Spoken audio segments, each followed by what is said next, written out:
vidéo qui est une vidéo dans laquelle nous allons parler du cycle de l'Assassin Royal.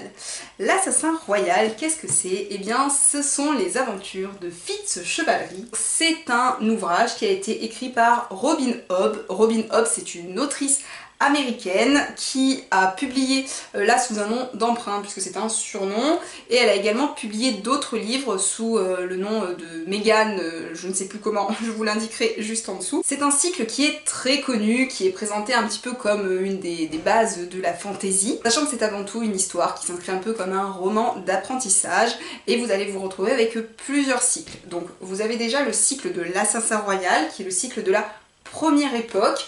Donc vous pouvez très bien les acheter soit dans une version petite, si vous les prenez en petit vous allez vous retrouver avec 6 tomes pour l'Assassin Royal, ensuite auquel vous pouvez rajouter donc la deuxième époque, la deuxième partie du cycle qui va jusqu'à 14 tomes à la fin.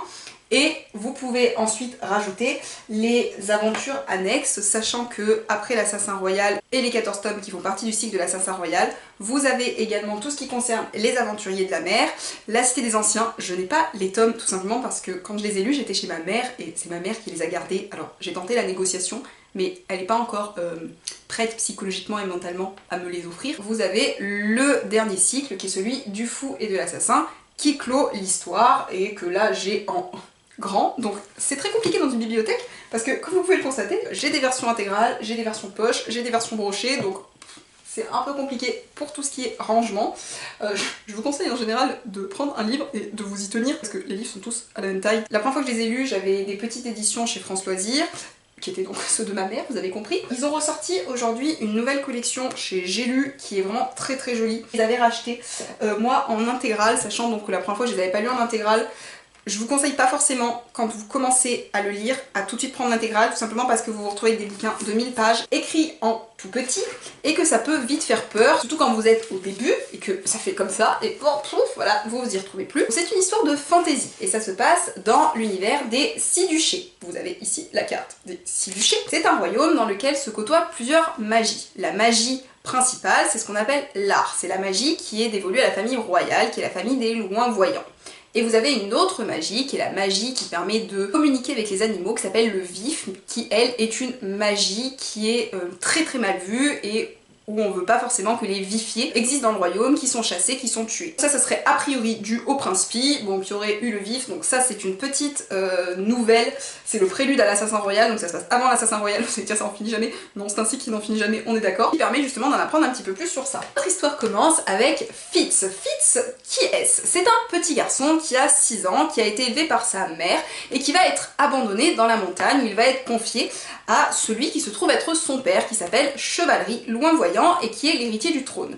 Sauf que Fitz, eh bien, c'est un bâtard, puisque Chevalerie l'a eu avec une femme avec laquelle il n'était pas marié, et Chevalerie va décider de renoncer au trône en apprenant justement qu'il a eu un enfant illégitime. Fitz est conduit à Castelcerf, là où se trouve justement la couronne et le roi, et il va être élevé au château, où il va être employé comme assassin de la couronne. Donc on va avoir cet enfant, ils vont se dire mais qu'est-ce qu'on va bien pouvoir en faire? Il va être confié à Burrich qui est le maître d'écurie qui lui va se charger plutôt de son éducation, et également à Imbre qui est également assassin pour la couronne et qui lui aussi est un bâtard, qui va pouvoir apprendre à Fitz notamment tout ce qui est l'art des poisons. Très rapidement, on apprend qu'une attaque a été perpétrée dans le village de Forges. Le village de Forges a été attaqué et les habitants ont été ce qu'on appelle forgisés. En gros, on leur a retiré complètement leur âme et on comprend pas trop ce qui se passe. Et pendant des années, le royaume va subir des attaques de pirates qui viennent de l'autre côté de la mer, et donc Fitz va aussi devoir mener l'enquête pour savoir qui est-ce qui forgise justement les gens et qui attaque le royaume, qui est-ce aussi qui commente justement tout ça. Et au cours de cette histoire, eh bien, il se trouve qu'il va également y avoir des assassinats à la cour. Le roi Substile, qui était donc le roi en exercice, va mourir et on va désigner Fitz comme le coupable. Pourquoi? Tout simplement parce que Fitz possède la magie des animaux. Alors il possède l'art au départ, donc la magie légitime de sa famille de loin-voyants, mais il la manipule très très mal, et il possède également le vif, donc cette magie des animaux qui est vue de manière très négative dans le royaume, et donc Royal, qui est son demi-frère, qui est son cousin, qui pour le coup, excusez-moi, est parfaitement tout ce qu'il y a de plus légitime, mais c'est un véritable bâtard, parce qu'il se comporte de la manière la plus cruelle qu'il soit. C'est vraiment le petit prince qui passe son temps à faire la fête et à boire, et à en vouloir à Fitz. Donc lui, c'est un apprenti fini, on l'oublie, parce qu'il a fait les pires choses que j'ai pu lire à travers... Non, enfin, j'ai pu lire des choses très horribles dans les romans, mais lui, je l'aime pas du tout. Et Royal, lui, il a qu'une envie, de toute manière, c'est de devenir roi. Sachant que c'est pas lui, normalement, dont doit hériter la couronne, c'était Chevalry, le père de Fitz. Mais bon, Chevalry a renoncé à la couronne, c'est son frère Vérité. Sachant qu'ils ont tous des noms de qualité, hein, Subtil, Vérité, Royal. Fitz, il s'appelle Fitz Chevalry Loin-Voyant. Fitz, ça veut dire bâtard, hein, donc en fait, il porte le nom, du coup, de son illégitimité. Il va être enfermé dans les geôles, il va être, donc on a dit, désigné coupable de la mort du roi, il va réussir, je ne vous dis pas comment, mais à s'en aller, et ensuite il va partir pour essayer du coup eh bien, de retrouver le roi Vérité, le roi légitime normalement pour le remettre sur le trône puisque Royal aura usurpé le trône.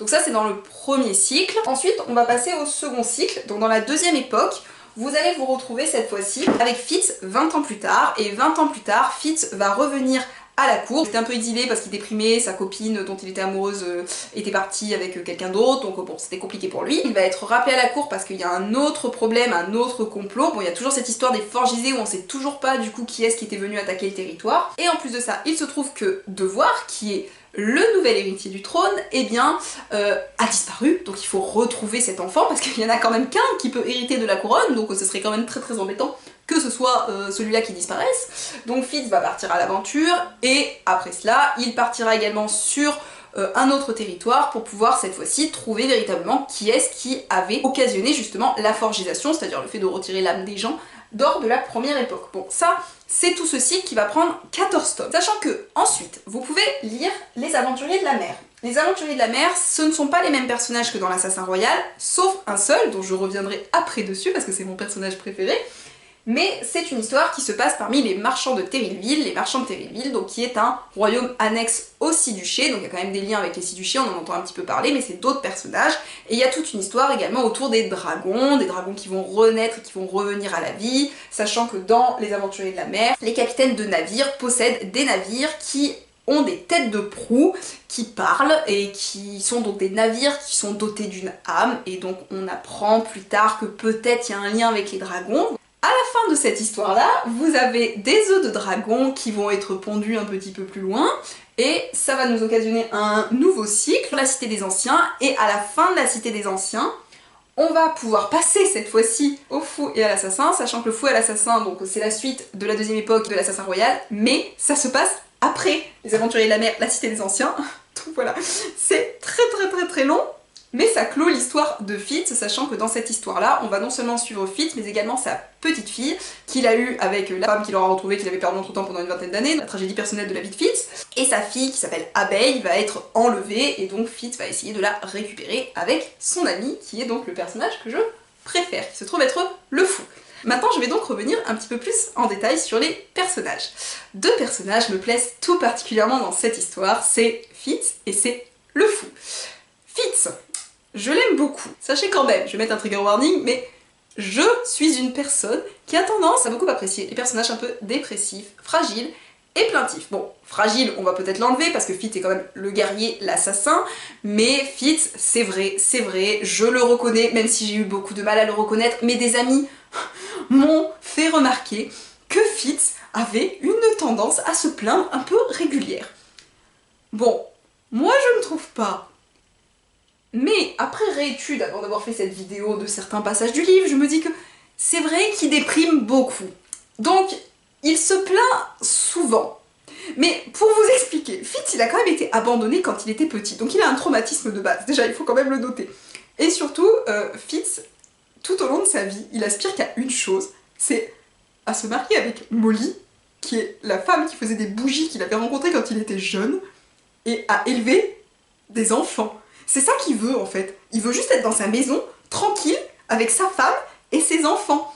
Et toute sa vie, on lui dit « Tu es un Loin-Voyant, tu appartiens à la famille royale et donc tu dois faire de la politique et tu dois t'occuper des Six-Duchés. » Sauf qu'en fait, lui, il n'avait pas envie de faire ça. Donc voilà, ça explique pour moi pourquoi Fitz se plaint. Deuxième personnage qui m'intéresse, et c'est là justement où se trouve le cœur de l'histoire, et c'est là où vous allez peut-être comprendre pourquoi cette histoire est mon histoire préférée. Parce que l'Assassin Royal, c'est mon roman préféré. Enfin, mes romans, parce que du coup il y en a une quarantaine. Si d'ailleurs vous faites comme certains amis, que vous les lisez un par an, vous pouvez tenir pendant 40 ans. C'est pas génial ça. Le personnage que je préfère, c'est le personnage du fou. Le fou, qui est-ce? Eh bien, nous ne savons justement pas. On a des indices, évidemment. Le fou n'est pas un personnage humain, c'est un blanc. Le blanc, il se trouve que, a priori, c'est une forme un peu, on va dire, évoluée de l'humanité. Ce sont des personnes qui apparaissent qu'une fois par génération et qui ont la capacité de pouvoir un petit peu se représenter l'avenir et d'essayer justement de l'influencer. Et les blancs possèdent chacun ce qu'on appelle un catalyseur, donc une personne qui va justement modifier l'avenir. Le catalyseur du personnage, donc qui est le blanc de sa génération, c'est Fitz. Donc le fou, qui s'appelle pas le fou, en fait en réalité il s'appelle Bien-Aimé, mais il arrive à la cour et il va être employé comme bouffon auprès du roi Substile. Et quand il va rencontrer Fitz, ils sont encore petits, ils vont devenir amis, sachant que Fitz c'est quand même le seul qui est gentil avec le fou, qui se fait battre parce que il est tout chétif, tout blanc, tout blond, tout mignon, tout innocent et qui sait pas se battre, et du coup bah tout le monde lui tape dessus, voilà, parce que les gens sont quand même pas des gens très tolérants à la cour du roi. Et donc ils vont devenir amis, sachant que le fou est quand même un personnage très énigmatique. Parce que déjà, il passe son temps à faire des blagues, il parle par énigme en permanence, et surtout, il maintient le mystère, et d'ailleurs, mystère est maintenu à travers toutes les histoires sur son identité.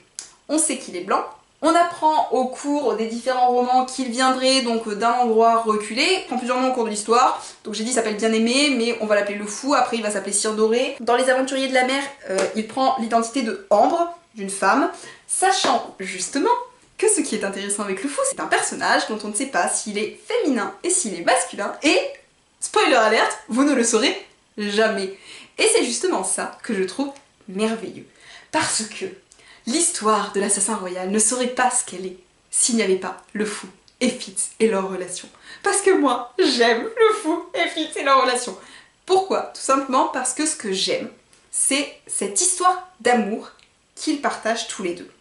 Et c'est une histoire d'amour qui est une histoire avec l'amour au sens large, avec un grand A. C'est-à-dire que le fou, il dit à Fitz qu'il l'aime. Il lui répète, et Fitz au départ, il est beaucoup sur ce truc de « Ouais mais t'es un garçon !»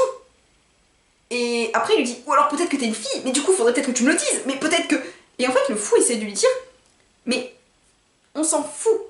On s'en fout que je sois un garçon, on s'en fout que je sois une fille. Je ne te parle même pas de sexualité. » Il lui dit « Moi je te parle d'amour. Tu es mon ami, tu es la personne que j'aime le plus au monde et en fait je n'impose pas de limite à mon amour. » Fitz a beaucoup de mal à le comprendre quand même, parce qu'il est un peu buté, borné, et qu'il met 40 tomes pour comprendre surtout. Mais c'est ça que j'aime vraiment, c'est cette idée de dire... Alors déjà que amitié et amour sont quand même très proches, je trouve ça beau, cette philosophie qu'il y a tout autour justement de cette relation qu'il peut y avoir entre ces deux personnages, parce que Fitz et le fou, c'est une histoire d'amour. C'est une histoire d'amour qui nous montre aussi que l'amitié, c'est de l'amour, et qu'une relation amicale, ça peut être la plus belle relation d'amour que vous avez dans une vie. Et finalement, on est toujours en train de mettre la relation amoureuse au-dessus d'une relation amicale, mais peut-être que parfois, et il nous le prouve, eh bien, l'amitié, ça peut être la relation la plus importante que vous entretenez avec une personne. Donc ça, c'est vraiment quelque chose que j'aime beaucoup à travers le roman. Et j'aime aussi beaucoup une autre relation qu'il peut y avoir, c'est celle que Fitz entretient avec son animal de vie. Puisque Fitz, je vous ai dit, il entretient deux magies, la magie de l'art, mais également la magie du vif, donc cette magie sous-considérée, mal vue parce que c'est la magie des animaux. Alors en fait c'est les hommes qui communiquent avec les animaux, sauf que bon, on est là genre quoi, comment ça veut dire que l'homme il va prendre possession de l'animal. En fait il y a toute une légende dans les Siduchés où ils sont là, ils disent mais non, mais en fait ça voudrait dire que l'homme pourrait aller dans le corps d'un animal et faire des choses avilisantes et ça serait pas bien. C'est tout ce qui participe aux préjugés qu'il peut y avoir dans les Siduchés. Et en réalité on voit bien que Fitz, la relation qu'il a avec son loup qui s'appelle Œil de Nuit, c'est une relation aussi d'amitié. C'est pas une relation où Fitz va posséder l'animal.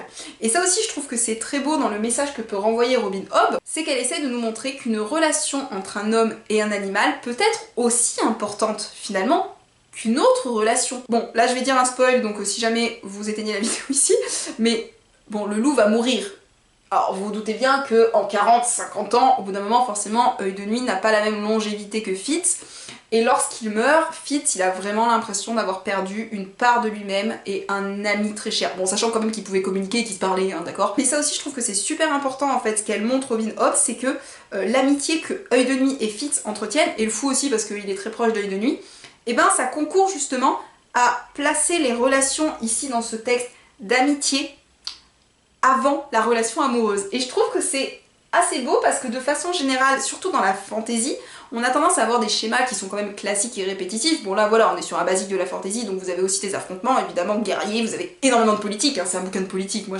j'adore les livres fantasy de politique, donc ça me plaît bien, mais c'est surtout un livre qui parle, pour moi, d'amitié et d'amour, et qui montre que l'amitié, c'est de l'amour. Voilà, donc pour ceux qui ne connaissent pas le cycle de l'Assassin Royal, je vous encourage vivement à aller le lire parce que cette histoire vaut vraiment d'être découverte. Bon après évidemment vous avez compris, hein, il faut que vous soyez fan des cycles à rallonge, hein. Si vous ne l'êtes pas, c'est sûr que ça peut vite vous déborder et ne pas vous plaire. J'espère que cette vidéo vous a plu, si jamais ça vous plaît, n'hésitez pas à me le dire en commentaire. N'hésitez pas à me conseiller également d'autres livres de fantasy que vous pourriez connaître qui pourraient un petit peu ressembler à l'Assassin Royal ou avec des personnages un peu comme le fou. Justement d'ailleurs, si vous connaissez des livres de fantasy avec des personnages non binaires, je serais très intéressée par la question. Je vous remercie pour votre écoute et je vous dis à très bientôt pour un prochain enregistrement.